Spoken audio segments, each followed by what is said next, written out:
Anak, malapit na umuwi yung tatay mo. Talaga, Nay? Nakaka-excite naman. Tsaka pala, anak, mag-face-to-face class na kayo bukas. Maganda ka na, ha? Face-to-face? Paano ko sasabihin kay nanay na buntis ako?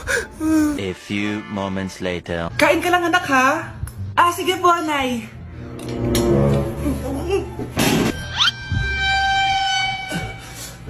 Anak, may sakit ka ba? Wala po, Nay. Buntis ka?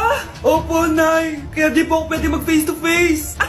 Paano ka mabubuntis? Wala ka naman jowa. Meron po akong jowa, Nay. Tinago ko po sa inyo. Okay lang yan, anak. Tanggap pa rin kita. Darling, nandito na ako. Andito na pala tatay mo. Darling, eto na pala yung anak natin. Hi, Tay.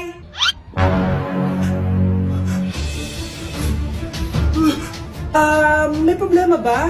Darling, magpapaliwanag ako. Nay, siya po yung sinasabi ko na boyfriend ko.